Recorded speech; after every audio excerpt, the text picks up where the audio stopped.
Hello lovely viewers, where are you watching from? Let me know in the comments and hit the subscribe button on your screen. Now let's dive into it. The day Jackson called me Barren was the day I died inside. Not the kind of death you recover from, the kind that hollows you out and leaves you empty. I remember standing in our kitchen, rain pelting against the windows, as he hurled that word at me like a knife. Barren. As if my worth as a woman could be measured by whether or not my body could produce a child. 3 years, Aria, he'd spat, slamming his fist against our marble counter. 3 years of trying, and nothing. I want a family. I need an heir. I knew. His eyes had traveled down my body with such disgust I physically recoiled. You're barren.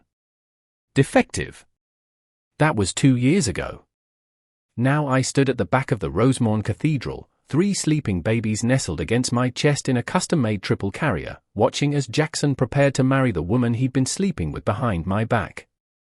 The woman who, according to the elaborate cream-colored invitation I'd intercepted, was supposedly carrying his child. His heir. Are you certain you want to do this?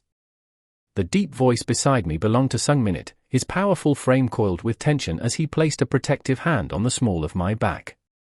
The diamond ring on my finger caught the light streaming through the stained glass windows, sending rainbow reflections dancing across his face.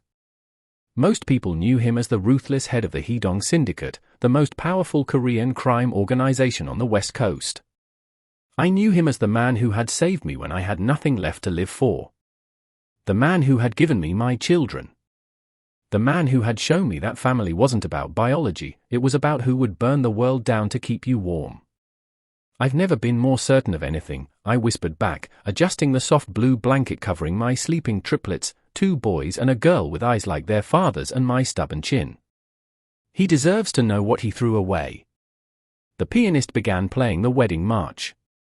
Guests rose to their feet, all eyes fixed on the cathedral doors, waiting for the bride. But I was done waiting. It's show time, I murmured, stepping out from the shadows as Sung Minute's men silently took their positions throughout the cathedral. Jackson's family had connections, but they were nothing compared to the small army now strategically placed among the wedding guests. I began walking down the aisle, my heels clicking against the marble floor. One by one, heads turned. Whispers erupted. Someone gasped. And then Jackson saw me. His face drained of color as if he'd seen a ghost, which, in a way, he had. The ghost of the woman he'd destroyed. Except I wasn't destroyed anymore. I was reborn. Stronger. More powerful. And I was about to remind him of the biggest mistake he'd ever made. Hello, Jackson, I said, my voice carrying through the suddenly silent cathedral. I believe you have something to say to me and my children. The triplets, as if on cue, began to stir against my chest. Sung Minute stepped up beside me, his hand possessively at my waist, the dragon tattoo peeking from his collar marking him as the feared leader everyone in the city whispered about. Jackson's eyes darted between my face, the babies, and the dangerous man at my side. For the first time in all the years I'd known him, Jackson looked afraid. And I was just getting started. The cathedral seemed to hold its collective breath. Jackson's mouth opened and closed like a fish gasping for air, his expensive tuxedo suddenly looking too tight around his neck. Aria, he finally managed to croak out. What are you doing here? Behind him, his best man, the same friend who had helped him hide his affairs during our marriage, tugged at his sleeve, whispering urgently in his ear. But Jackson couldn't tear his eyes away from the 3 tiny bundles strapped to my chest. You look surprised, I said, taking another step forward. The crowd of wedding guests parted before me like the Red Sea. Did you really think I disappeared forever? That I'd just vanish after you drained our accounts, threw me out of our home, and told everyone I was mentally unstable? A murmur rippled through the crowd. Good. Let them hear the truth. That's not, Jackson started, but I cut him off. 3 fertility specialists, I continued, my voice growing stronger with each word. That's how many told us the problem wasn't me. It was you, Jackson. Your sperm count was too low. Your motility was compromised. But you couldn't bear the thought that the great Jackson Harrington might be less than perfect, could you? His face flushed crimson. From the corner of my eye, I saw his bride, Vanessa, the young paralegal from his firm, step into the cathedral doorway, her white dress billowing around her like a cloud. She froze when she saw me, her hands instinctively moving to her slightly swollen belly. I almost felt sorry for her. Almost. And now you've got another woman believing she's carrying your child, I said softly, though my voice seemed to echo in the hushed space. Does she know about the vasectomy you got after our second round of IVF failed? The one you never told me about. Gasps erupted around us. Vanessa's face crumpled, tears instantly streaking her carefully applied makeup. I hadn't come here to hurt her. But truth is like shrapnel, it rarely wounds just one target. You're lying, Jackson snarled, finally finding his voice. You always were unstable. Delusional. Those can't possibly be. DNA tests are available if you'd like, Sung Minute interrupted, his Korean accent making his quiet words somehow more menacing. Though I wouldn't recommend challenging my wife's integrity. Or my children's parentage. The way Sung Minute said my children sent a shiver down my spine, not of fear, but of gratitude. He'd claimed them as his own from the moment the fertility treatment had worked, even though we'd used a donor who matched my ethnic background. In all the ways that mattered, he was their father. I still remember the day we met. 6 months after Jackson had discarded me, I was working as a translator at an international business conference in Seoul. My Korean skills, the same ones Jackson had mocked as useless, had landed me the job. I was alive but not living, going through motions with the hollow center that grief carves into you. Then Sung Minute had approached me after I'd translated his keynote speech. Not with the predatory interest I'd grown accustomed to deflecting, but with a job offer. His American operations needed someone with my language skills and cultural fluency. It wasn't until 3 months later that I discovered what the Hedong Syndicate really was, not just the legitimate businesses they operated, but the underground empire that made Sung Minute both feared and respected across 2 continents. By then, I'd already fallen for his quiet strength, his unwavering loyalty to those under his protection, and the gentle way he handled my broken heart. I don't understand, Vanessa said, her voice quavering as she walked toward us, her bridal party trailing uncertainly behind her. Jackson, what is she talking about? What vasectomy? Jackson's mother rose from the front pew, her face a mask of cold fury. This is outrageous. Someone remove this woman immediately. Sung Minute made a small gesture with his hand. Throughout the cathedral, men in tailored suits casually adjusted their jackets, revealing the subtle bulge of shoulder holsters. Nobody moved toward me. Your son lied to you too, Mrs. Harrington, I said calmly. He told you I left him. That I was unstable, couldn't handle the pressure of trying for a baby. He never told you that he'd been embezzling from his own firm to pay for his gambling debts, or that when it all came crashing down, he used me as his scapegoat. I turned to Vanessa, whose mascara now streaked down her cheeks. And he never told you that he's sterile. So if you're pregnant, it's not with his baby. The triplets began to fuss, as if sensing the tension in the air. I gently swayed, the motion second nature after months of soothing them. That's impossible, Vanessa whispered, but doubt had already crept into her voice. She turned to Jackson. Tell me she's lying. Tell me. But Jackson couldn't speak. His eyes were fixed on my babies, on their perfect little faces, their tiny hands reaching up from the carrier. How, he finally asked, his voice barely audible. If what you're saying is true, how did you? I smiled then, a genuine smile that probably terrified him more than Sung Minute's quiet menace. After you left me with nothing, I rebuilt myself. I found someone who valued me for more than my ability to bear children. I reached for Sung Minute's hand. And when I decided I still wanted to be a mother, he moved heaven and earth to make it happen. Donor sperm. The best fertility doctors in South Korea. And a love that doesn't come with conditions. I stepped closer to Jackson, close enough to smell the expensive cologne he always wore. You called me Barren, but look at what I've created. A family. A life. Power you can't even imagine. I lowered my voice to a whisper. And I've come to show you exactly what you threw away. I hadn't come for revenge. I'd come for closure. But as Vanessa collapsed into her maid of honor's arms and Jackson's mother began berating him publicly, I realized that sometimes justice and vengeance look remarkably similar. And we were only getting started. Before I continue, make sure you hit the subscribe button on your screen. Chaos erupted in the cathedral. Jackson's father, the esteemed Judge Harrington, was on his feet shouting for order like he was back in his courtroom.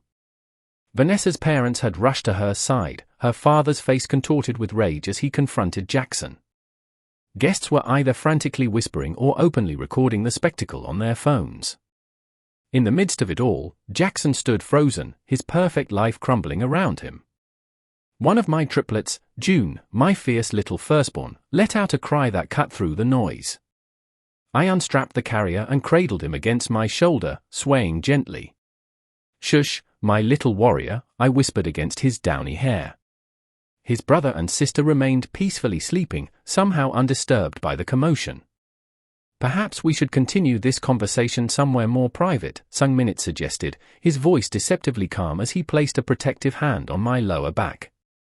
To anyone watching, he might have appeared perfectly composed, but I could feel the tension radiating through his touch. Sung Minute didn't like scenes. In his world, public confrontations led to vulnerabilities that could be exploited. But I wasn't finished. "Not yet." "No," I replied firmly. "I've spent enough time hiding the truth." I turned back to Jackson, who had finally regained some composure and was now whispering urgently to Vanessa. "I want to know," I said loudly enough for everyone to hear. "Was she a replacement for me, or were you sleeping with her all along?" Vanessa jerked away from Jackson as if burned. "What? Jackson, what is she talking about?" "Don't listen to her," Jackson hissed. "She's clearly unstable." 6 years, I cut in, addressing Vanessa directly. "That's how long we were married." And he never once mentioned doubts about my sanity until the day I found financial discrepancies in our accounts. Millions missing, transferred to offshore accounts. Isn't that strange? Vanessa's eyes widened, darting between Jackson and me. "Tell her, Jackson," I continued. "Tell her how you forged my signature on loan documents. How you remortgaged our home, the home my parents helped us buy, to cover your gambling debts. How when it all started to unravel, you needed a scapegoat." Jackson's best man stepped forward then. "That's enough," he said sharply. "You need to leave. Now." Sung Minute moved so quickly I barely saw it happen. One moment he was beside me, the next, he had Jackson's best man by the collar, his voice low but carrying in the stunned silence. "You speak to my wife that way again, and it will be the last complete sentence you ever form." He released the man with a slight shove. "Now sit down." The best man stumbled back, his face pale. I bounced June gently as he fussed. "We came here for a reason, Jackson. And it wasn't just to expose you." "Then what do you want?" Jackson spat, his handsome face twisted with hatred. "Money? Is that it? Your new husband doesn't look like he's hurting for cash." Sung Minute laughed softly, the sound sending visible chills through the wedding guests nearest to us. "The Hedong Syndicate's annual revenue exceeds the GDP of small nations," he said matter-of-factly. "Your entire net worth, even before you gambled it away, would be a rounding error in my accounts." I still remember the day I learned exactly who I had fallen in love with. We had been dating for 3 months. I had just moved into his penthouse in Seoul when I walked into his home office without knocking. 4 men had been kneeling on the floor, foreheads pressed to the ground, while Sung Minute sat behind his desk, calmly drinking tea. The men had embezzled from one of his legitimate businesses, a chain of luxury hotels, thinking the theft would go unnoticed. Instead of the violence I expected, Sung Minute had simply told them they would work off their debt plus interest. "Your families will remain untouched," he had said. "But you belong to me now." When they left, I had stood in the doorway, unsure whether to run. He had looked at me with those penetrating eyes and said, "I won't hurt you. I won't lie to you. And I won't pretend to be something I'm not. If you stay, know what you're choosing." I had stayed. And over time, I came to understand that Sung Min's world operated by different rules, but they were rules nonetheless. Rules about loyalty, honor, and consequences. Rules that, in many ways, made more sense than the ones that had allowed Jackson to destroy me while maintaining his reputation. "Then what do you want?" Jackson demanded again, dragging me back to the present. "Justice," I said simply, shifting June to my other shoulder as Sung Min gently adjusted the carrier holding the still sleeping Hannah and Minute-Ho. "The investigation into your firm's finances was mysteriously dropped. Your father's influence, I assume." I nodded toward Judge Harrington, whose face had gone ashen. "But I kept records," I continued. "Copies of every document you forged my name on. Every transfer. Every loan. I even have recordings of you discussing how to frame me if things went south." This was the moment Sung Min had cautioned me against, revealing how much evidence I had made me a target. But I was tired of hiding. "The U.S. attorney for this district is a personal friend," Sung Min added casually. "As is the director of the Financial Crimes Division of the FBI. Your father's influence only reaches so far, Judge Harrington." The older man sank back into his seat, suddenly looking every one of his 70 years. "You would have gotten away with it all," I said, my voice breaking slightly. "The money, the lies, discarding me like I was nothing. But you made one mistake, Jackson." "What's that?" he snarled. "You hurt me in front of Sung Min's sister." A ripple of confusion passed through the crowd, until a slender Korean woman in an elegant blue dress stood up from the middle of the cathedral. "Hello, brother." "Hello, sister-in-law," she said with a small bow, her English perfectly accented. "I apologize for being late to this event." I smiled at Ji-Yun, Sung Min's younger sister and the Seoul National University professor who had been at the conference where I'd first met Sung Min. The same woman who had found me sobbing in the hotel bathroom after Jackson had called to tell me he was divorcing me, that he'd drained our accounts, and that no one would believe a barren, hysterical woman over him. The same woman who had introduced me to her brother when I had nothing left. "Your divorce settlement," Ji-Yun said, walking gracefully toward Jackson. "The one where you claimed my sister-in-law was mentally unfit and therefore entitled to nothing from your marital assets. I've had my legal team reviewing it for quite some time." She smiled, a perfect mirror of her brother's predatory expression. "The judgment has been vacated as of this morning. Fraud on the court. Very serious." Jackson looked like he might be sick. "You can't do that." "It's already done," Sung Min interrupted. "But that's not why we're here either." One of the babies in the carrier, Hannah, our little princess, began to stir, her tiny face scrunching up as she woke. I smiled down at her, overwhelmed as always by the fierce love that flooded me whenever I looked at my children. "We're here," I said, looking back up at Jackson, "because I wanted you to see what true family looks like. Not the empty dynasty you were trying to build on lies, but something real. Something strong." I glanced at Vanessa, who was still staring at Jackson with stunned betrayal in her eyes. "And we're here to offer you a choice." "A choice?" Jackson repeated. "Yes," Sung Min said. "A simple one. Confess to everything, the fraud, the embezzlement, the framing of my wife, and we turn our evidence over to the authorities.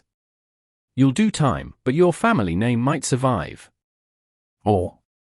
Jackson asked, sweat beading on his forehead. Sung Min's smile was terrifying in its gentleness. "Or we dismantle everything.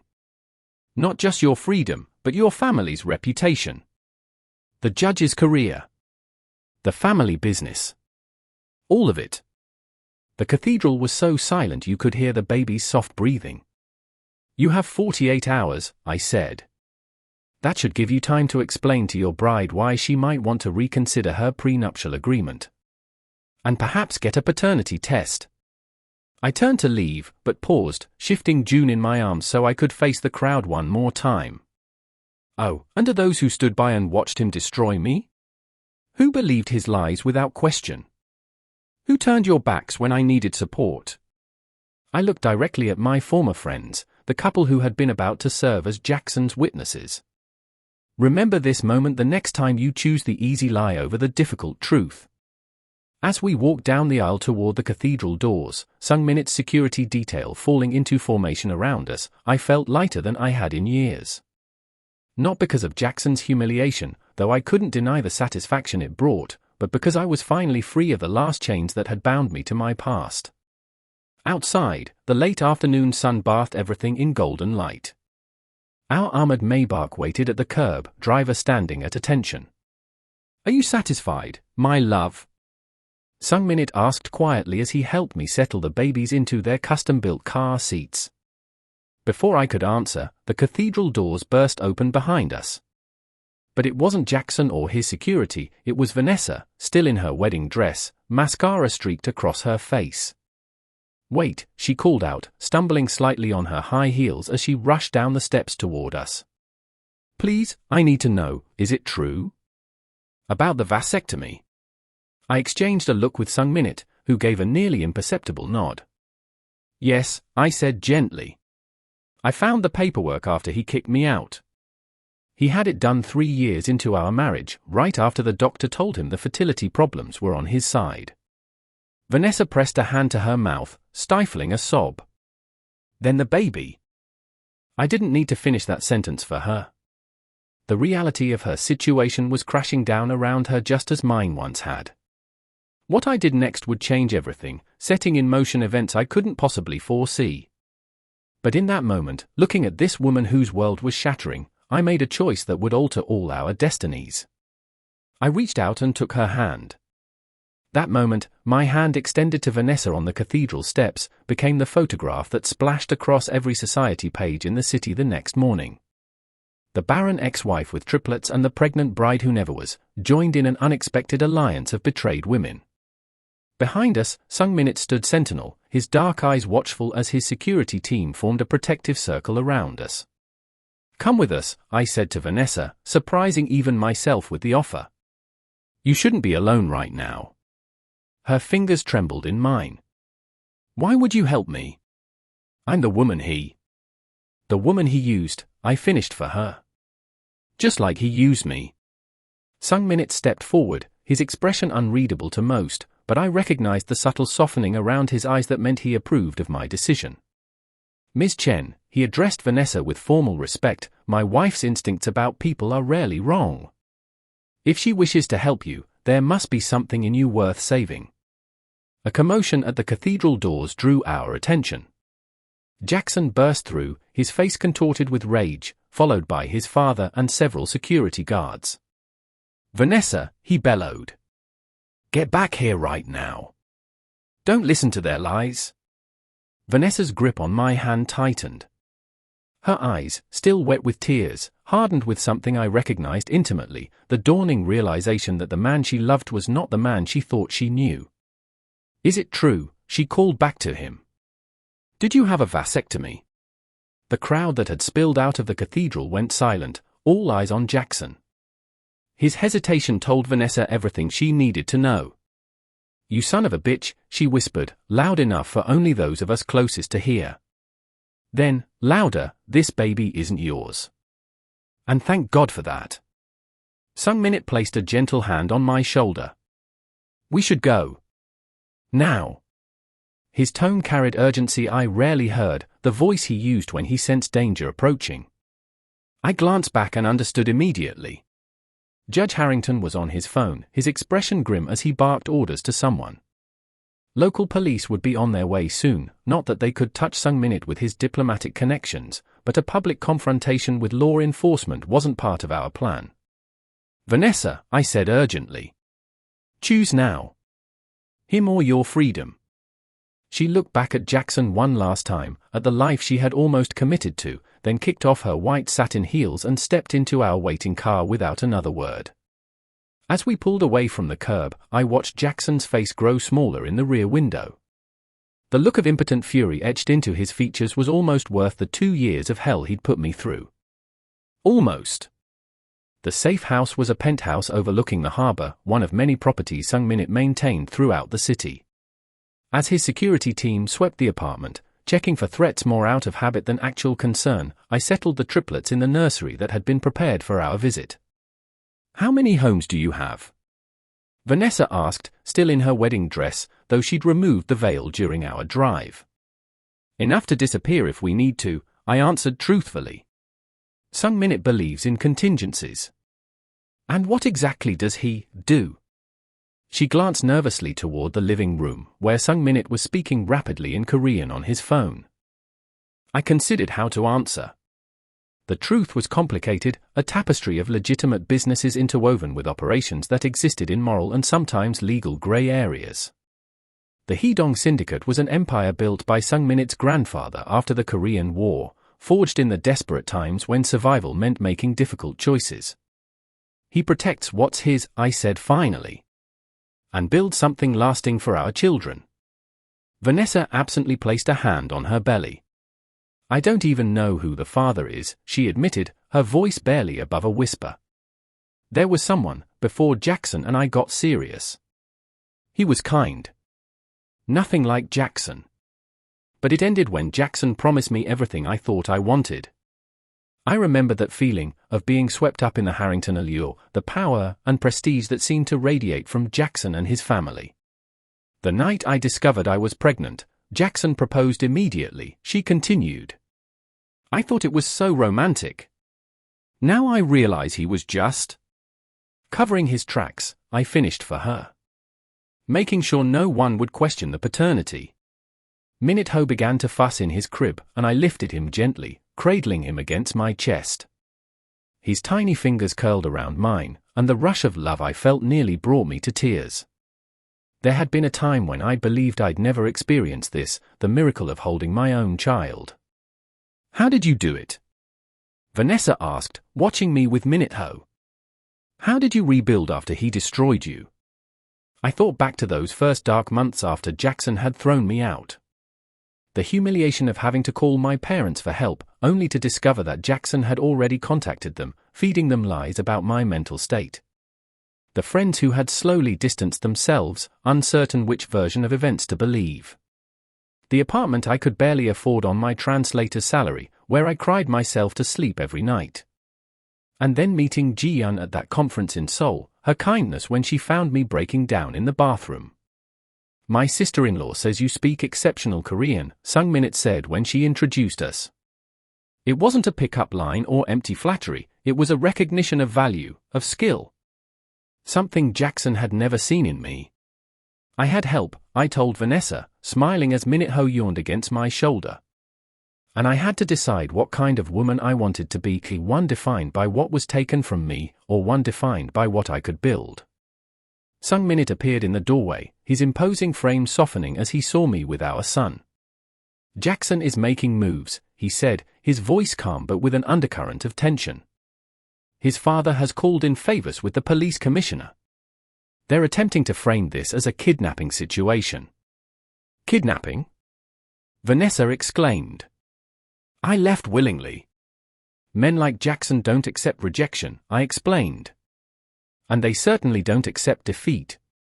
Sung Minute crossed the room, placing a gentle kiss on Minute Ho's forehead before turning to Vanessa. "Ms. Chen, I need to know what you want to do. If you wish to return and explain the situation, my security team will take you back. If you wish to stay under our protection until this is resolved, you are welcome." Vanessa looked between us, clearly overwhelmed. "I don't understand. Why would you help me? What do you get out of this?" Sung Minute's expression remained impassive, but I saw the subtle shift in his stance, the slight straightening of his shoulders that indicated he was choosing his words carefully. "My wife sees something in you worth saving," he said simply. "That is enough for me. But more practically, your testimony about Jackson's character and behavior strengthens our position." "And what position is that exactly?" Vanessa asked. I laid Minute Ho back in his crib and turned to face her fully. "We're going to take everything from him. The Harrington family has hurt too many people for too long, hiding behind their wealth and connections. It ends now." A knock at the door interrupted us. One of Sung Minut's security team entered, his expression grave. "Sir, we have a situation. Judge Harrington has obtained an emergency custody order for the children." My blood ran cold. What? On what grounds? He's claiming that Mrs. Park is mentally unstable and that the children are in danger due to Mr. Park's alleged criminal connections. Sung Minut's face remained calm, but I saw the dangerous flash in his eyes, the look that his enemies had learned to fear. "Contact Ji-Yun," he instructed the security officer. "Tell her to activate the contingency plan. And inform our friend at the State Department that his assistance is required immediately." The man nodded and withdrew. Vanessa looked terrified. "Can they really take your babies?" she asked. "No," Sung Minut and I answered in unison. "But this changes things," I added, a new resolve hardening within me. I wanted Jackson to face justice through the system. Now I see that the system is just another weapon he thinks he can use against us. Sung Minut took my hand, his touch grounding me as always. "We anticipated this possibility," he reminded me gently. "That's why we have contingencies." A memory surfaced, Sung Minut and me in bed 3 months ago, my very pregnant body curled against his as he placed protective hands over my swollen belly. "If anything ever happens," he had whispered in the darkness, "if anyone ever threatens you or our children, you must be prepared to leave everything behind. Do you understand?" I had nodded, thinking it was just his natural caution speaking. Now I understood. He had been preparing me all along for this moment. My phone vibrated with an incoming text. When I checked it, my stomach dropped. It was from Jackson. "You think you've won? I'm coming for those children. By the time I'm finished, you'll wish you really were Barren." I showed the message to Sung Minut, whose expression darkened dangerously. "He just made his final mistake," Sung Minut said quietly, taking the phone from my hand. "What are we going to do?" Vanessa asked, her eyes wide with fear. I looked at her, at this woman who hours ago had been about to marry the man who had nearly destroyed me. In her face, I saw a reflection of myself from 2 years before, scared, betrayed, uncertain. But I wasn't that woman anymore. "We're going to show Jackson and his father exactly who they're dealing with," I said, a calm certainty settling over me. "And then we're going to make sure they can never hurt anyone again." The babies slept peacefully, unaware of the storm gathering around them. I looked at their innocent faces and felt my resolve strengthen. No one would take them from me. No one would harm what was mine. As if reading my thoughts, Sung Minut placed a hand at the small of my back. "Remember what I promised you the day we married?" he asked softly. I nodded, remembering his vow spoken in both Korean and English, the ancient words of protection and devotion that had bound us together. "I meant every word," he said. "Jackson Harrington is about to learn what happens when you threaten the family of a dragon." And that was when my phone rang again, a number I didn't recognize. When I answered, the voice on the other end sent chills down my spine. "Arya," said Jackson's best friend, his voice hushed and urgent. "You need to get out of the city. Now. You have no idea what Jackson has set in motion." "Get the children ready," Sung Minut ordered immediately after I relayed the message from Jackson's friend. His voice remained calm, but there was an urgency in his movements as he began typing rapid-fire instructions on his phone. "What's happening?"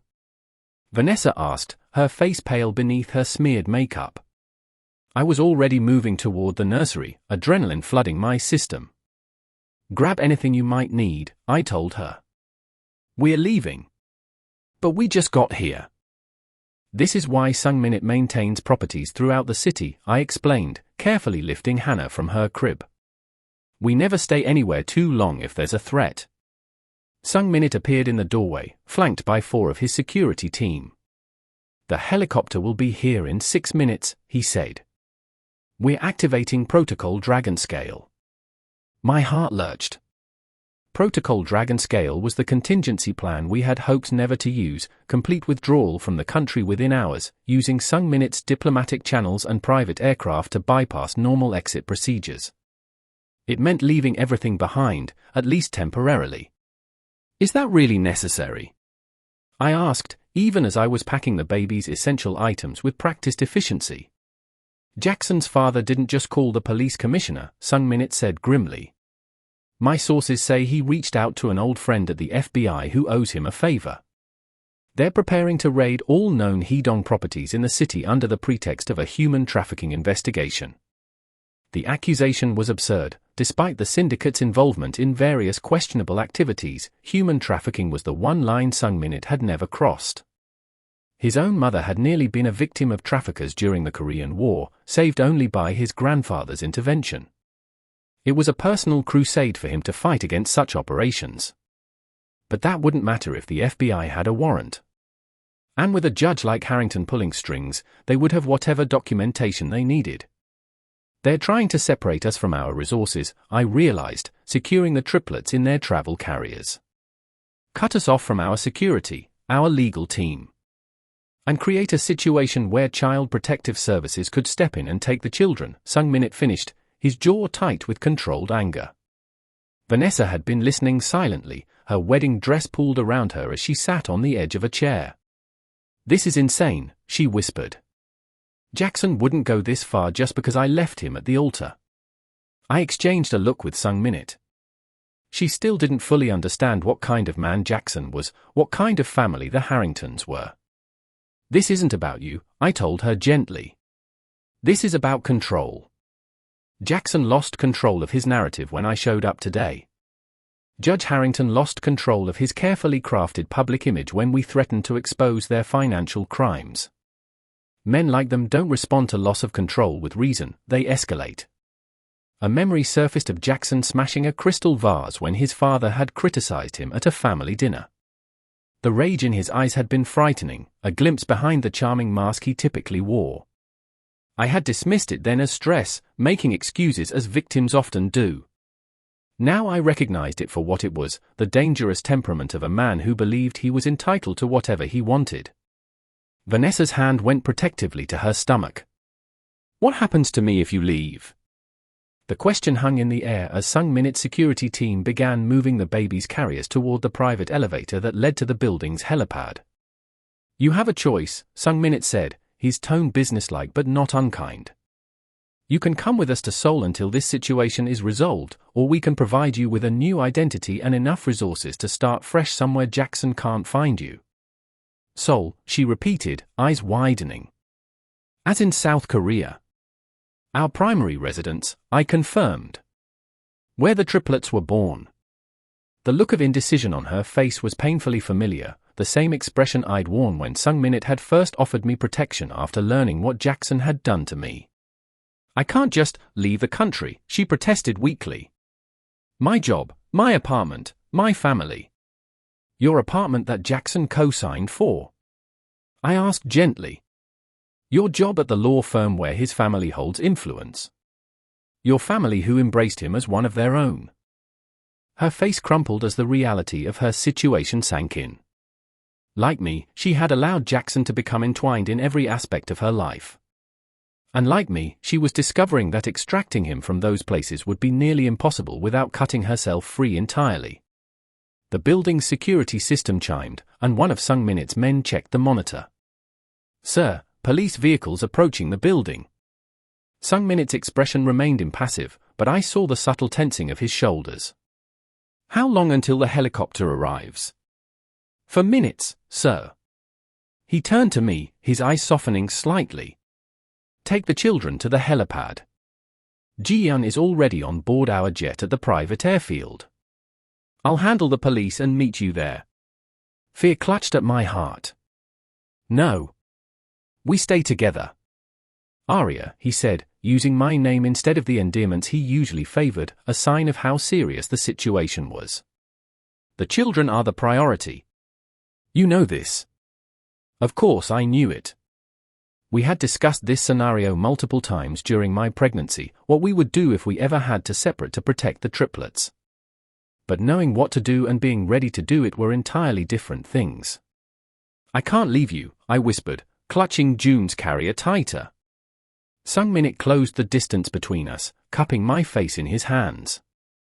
You are not leaving me. You are protecting our children. I will follow as soon as I can. The fierce love in his eyes gave me strength. This man, who commanded an empire that stretched across continents, who was feared by his enemies and revered by his allies, looked at me as if I were his entire world. Jinho, Sung-minute called to his head of security, ensure my wife and children reach the airfield safely. If I am not there within 2 hours, initiate the Seoul Protocol without me. Yes, sir, Jinho replied with a bow. Vanessa stood suddenly, her wedding dress rustling. I'm coming with you, she said, her voice stronger than it had been all evening. I don't know what's happening, but I know Jackson is behind it. And I want to help stop him.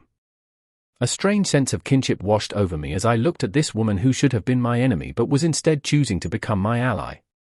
It won't be easy, I warned her.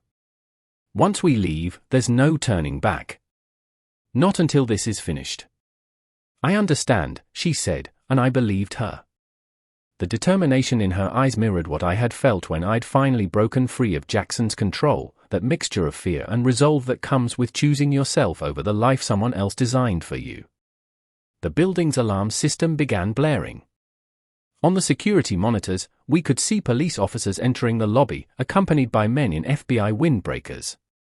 Go, Sung-minute urged, pressing a quick kiss to my lips before touching each of the triplets on their foreheads. Remember what I taught you.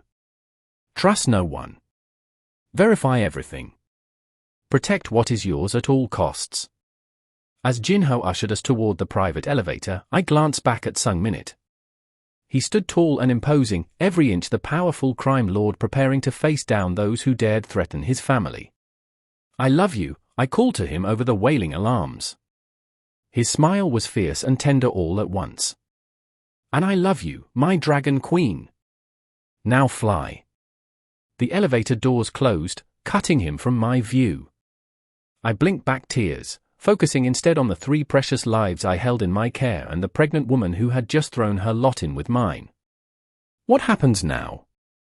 Vanessa asked as we ascended toward the helipad. Now, I said, a cold determination replacing my fear, we make Jackson regret the day he ever called me Barren. The elevator doors opened to reveal the helipad where a sleek black helicopter waited, its rotors already spinning. As Jinho helped us aboard, my phone vibrated with a new message. Balancing Hannah's carrier, I checked the screen. It was from Jackson again. Tell your Korean gangster that no diplomatic immunity will save him. The charges being prepared will ensure he never sees those children again. But I might be persuaded to be merciful if you return them to their rightful family.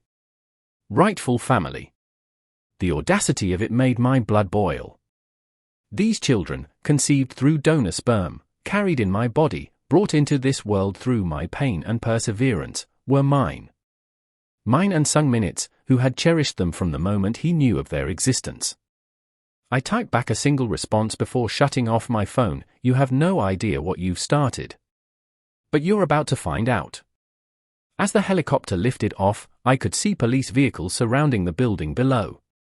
And despite the danger, despite the uncertainty of what lay ahead, I felt a strange calm settling over me. Because Jackson had made a fatal error in his calculations. He thought he was dealing with the same broken woman he had discarded 2 years ago. The woman who had believed his lies, who had accepted his cruelty as her due. But that woman was gone. In her place was someone forged in fire, someone who had learned from the most powerful man in Korea what it meant to protect what was hers.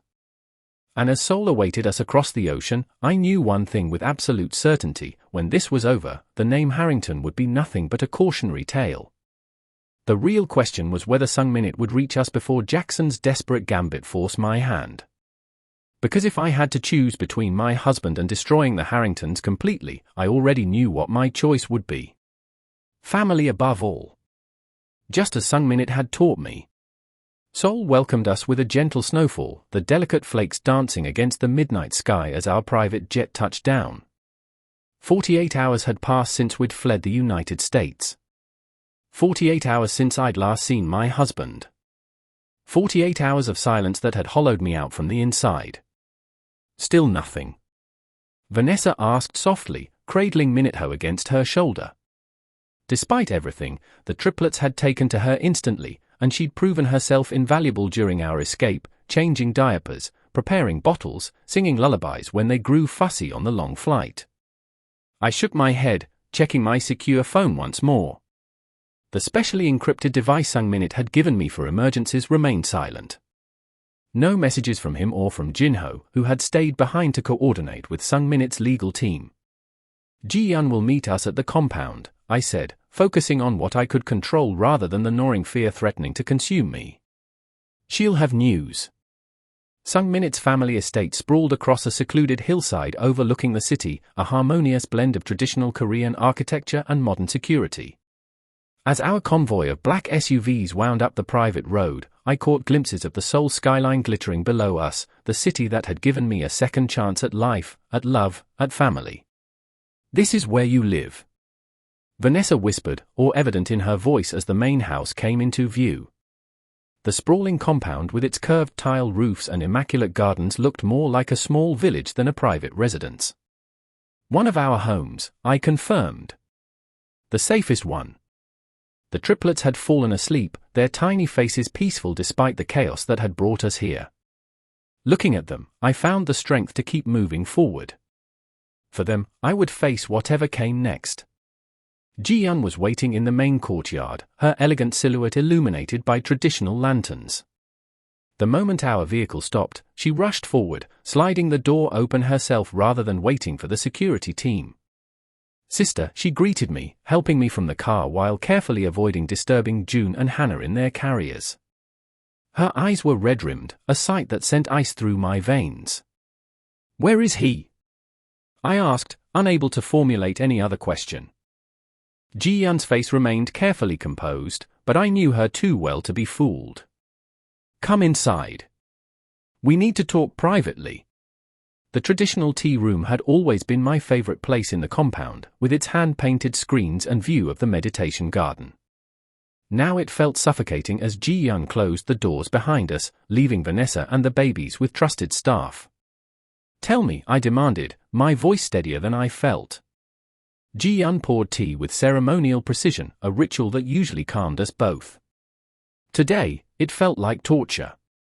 "The FBI took him into custody," she finally said, setting down the teapot with careful control. "The charges are serious: racketeering, money laundering, conspiracy. All fabricated, of course, but with Judge Harrington's influence." "Diplomatic immunity," I began. Was challenged on the grounds that these were crimes committed on American soil through American businesses, she interrupted gently. "Our legal team is fighting it, but Jackson's father has pulled every string he has. They're trying to make an example of Sung Minute." The room seemed to tilt around me. I gripped the edge of the low table to steady myself. "When can I speak to him?" Ji-Yun's hesitation told me everything.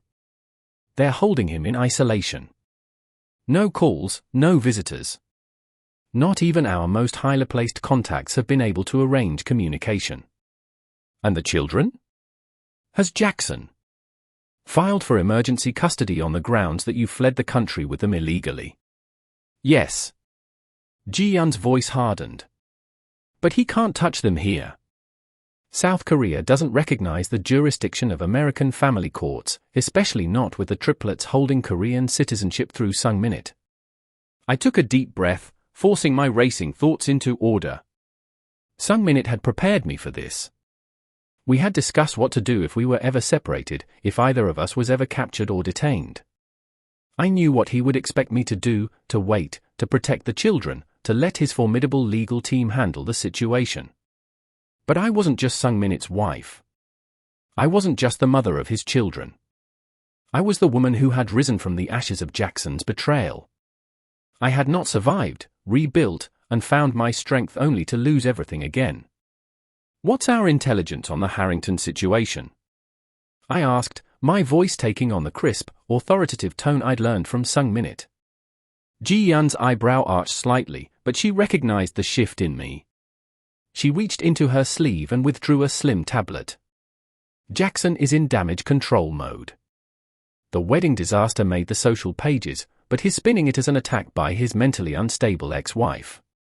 His pregnant fiancée's disappearance has been reported as a kidnapping. Judge Harrington has issued statements distancing himself from his son's personal matters while simultaneously pushing for the maximum prosecution of Sung Minit. And the evidence we gathered? The financial crimes? The forged documents? Our legal team attempted to file them with the U.S. Attorney's Office, but with Harrington's influence, they've been buried. For now. I closed my eyes briefly, centering myself the way Sung Minit had taught me during our late-night conversations about power and strategy. The difference between those who hold power and those who only think they do, he had told me once, is understanding when to strike directly and when to redirect your opponent's force against them. When I opened my eyes again, I knew exactly what needed to be done. Ji-Yun, I need access to the vault. Her eyes widened. The vault wasn't just a repository of valuables, it contained the most sensitive documents and evidence the Hedong Syndicate had accumulated over decades. Blackmail material. Leverage. The kind of information that could topple governments or destroy dynasties. Sung Minit wouldn't want. Sung Minit isn't here, I cut in, my voice gentle but firm. And I am not going to sit by while the father of my children is imprisoned for crimes he didn't commit, while a man who called me Barren tries to take my babies away from me. Ji-Yun studied my face, then nodded once. What do you plan to do? Something Sung Minit taught me, I said, rising to my feet. When your enemy thinks they have you cornered, change the battlefield entirely.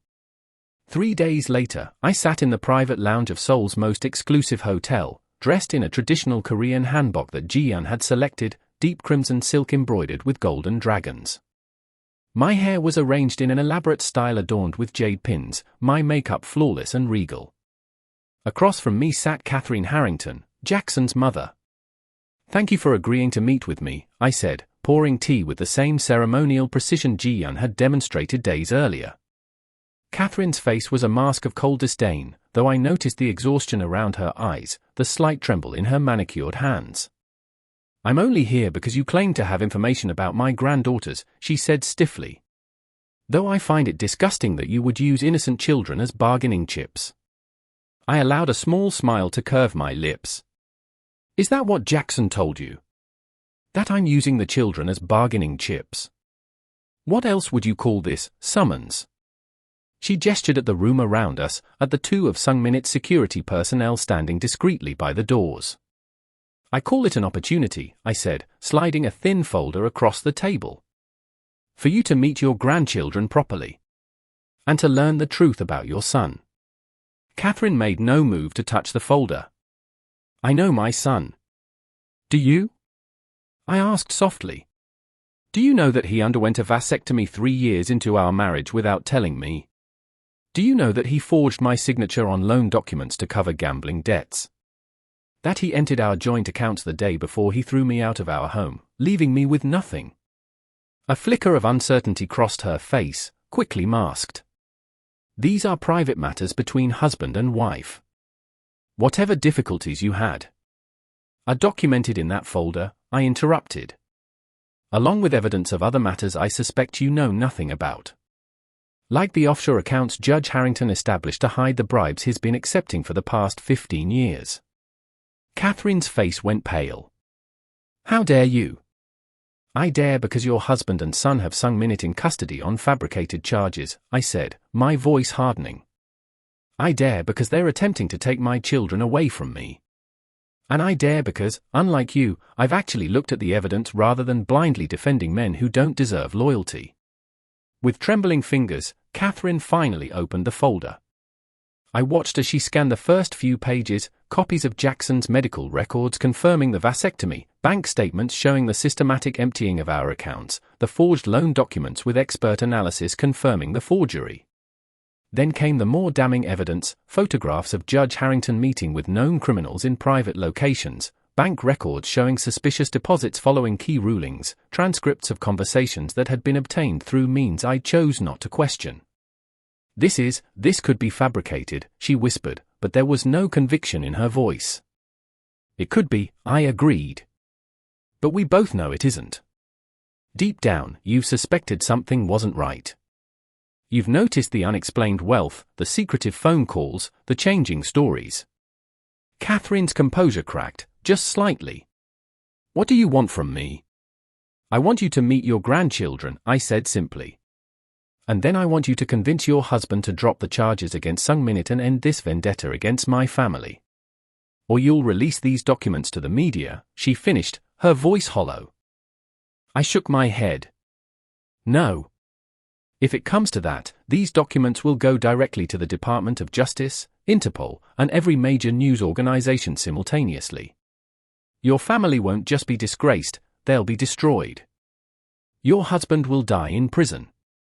Jackson will lose everything. And you think I can convince my husband to simply back down? The bitterness in her voice told me more about her marriage than any words could. I think you've been the power behind the Harrington name for longer than anyone realizes, I said carefully. And I think you care more about preserving your family legacy than about winning this particular battle. Catherine closed the folder, her hand steadier now. You said something about meeting my grandchildren. I pressed a small button on the table, and the doors opened. Vanessa entered, pushing a specially designed stroller that held all three triplets, awake and alert after their nap. Catherine's eyes widened, her composed facade crumbling as she took in the three perfect little faces. They're beautiful, she whispered. This is June, Minute Ho, and Hannah, I said, pride suffusing my voice despite the tension of the situation. Would you like to hold one of them? The naked longing on her face answered before she could. I carefully lifted Hannah from the stroller and placed her in Catherine's arms, showing her how to support the baby's head. She has your eyes, Catherine said softly, a tear slipping down her carefully made-up face. And your chin. She does, I agreed. They all do. They're my children in every way that matters, Catherine. And Sung Minute is their father, the only father they've known or will ever know. Catherine looked up from Hannah's face, something resolute settling in her expression. What you're asking could destroy my family. What I'm offering is a way for your family to survive this, I countered.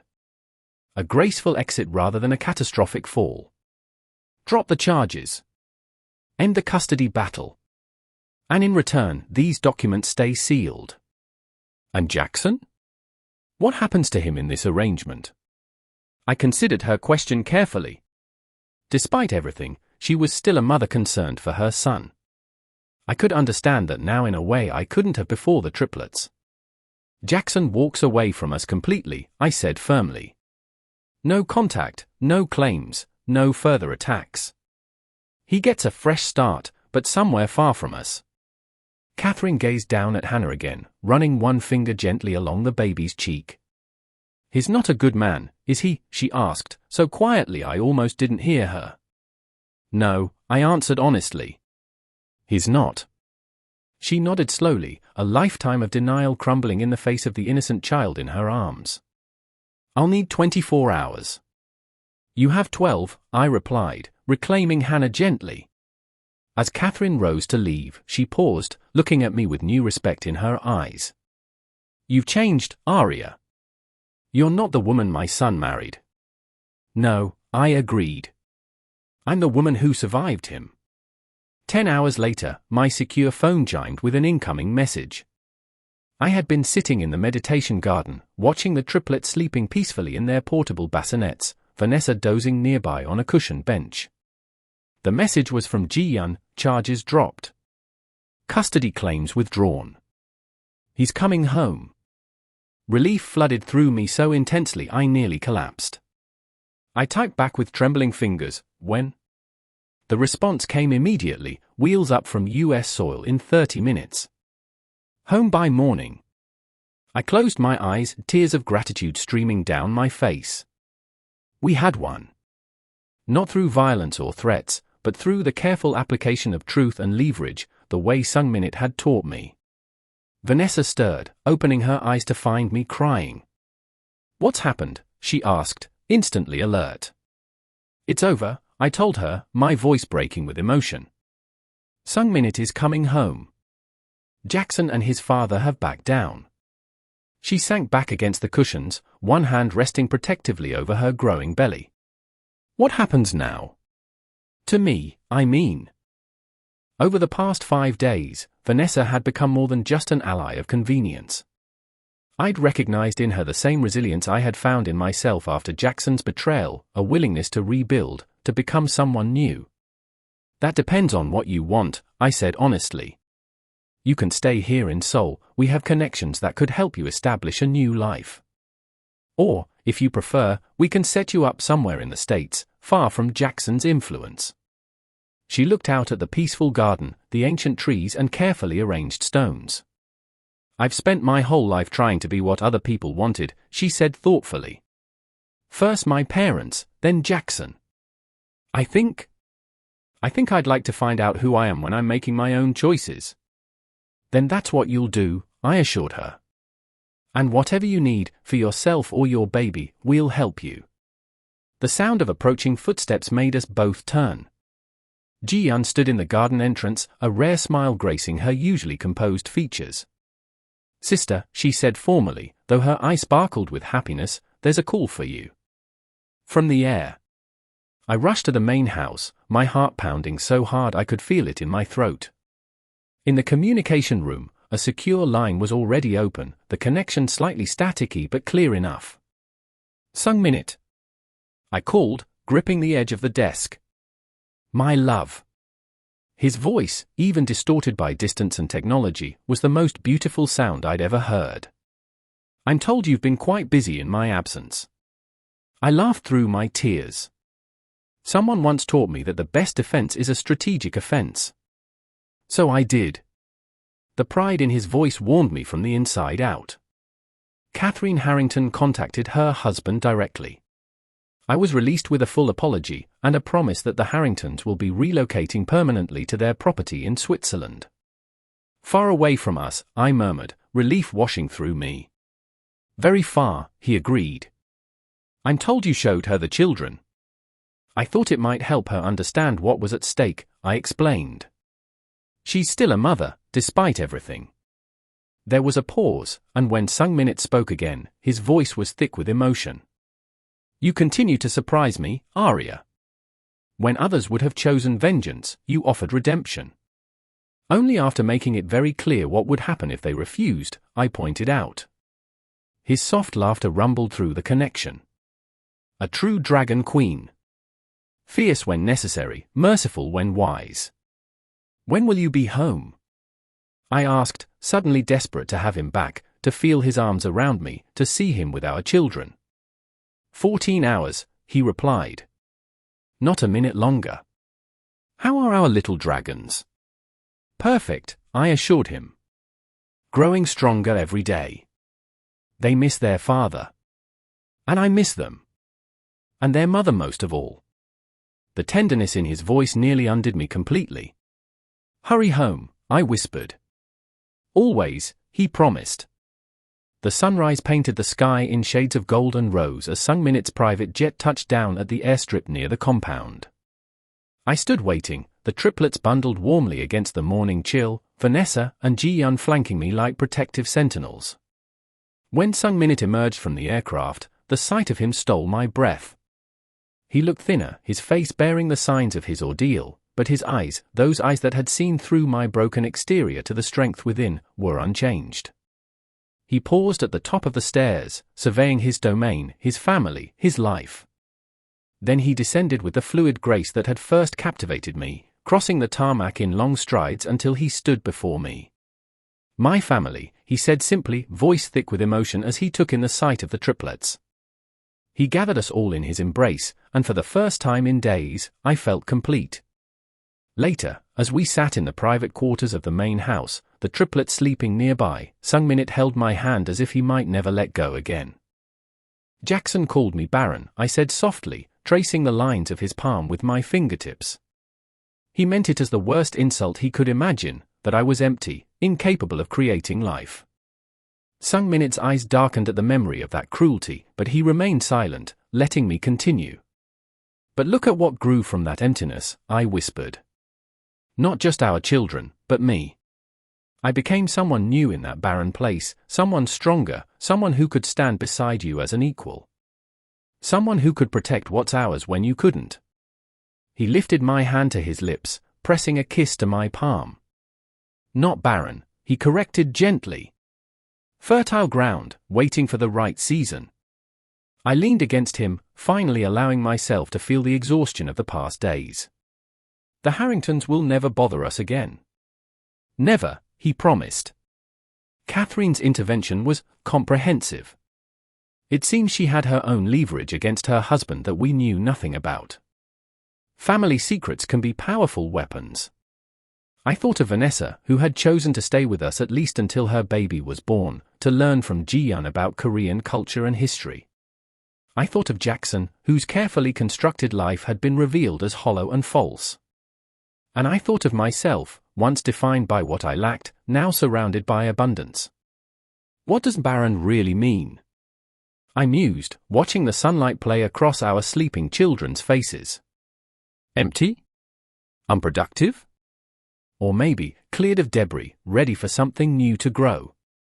Sung-minute smiled, pressing a kiss to my forehead. In Korean, the word can also mean pristine. Untouched. Pure potential. I closed my eyes, leaning into his solid presence. When Jackson called me barren, he thought he was ending my story. But he was only setting the stage for a new beginning. Outside, the cherry blossoms were beginning to bloom in the compound gardens, a reminder that life renews itself in endless cycles. Within me, where there had once been emptiness and grief, now flourished a garden of love, strength, and belonging. Not barren. Never barren. Just waiting for the right time to bloom. The end. Thank you for joining Aria on her incredible journey of resilience and redemption. If you loved this story of a woman who transformed pain into power and found a family worth fighting for, please hit that subscribe button and share your thoughts in the comments below. What was your favorite part? Did you suspect Catherine would become an unexpected ally? I'd love to hear from you, and don't miss my next story coming soon.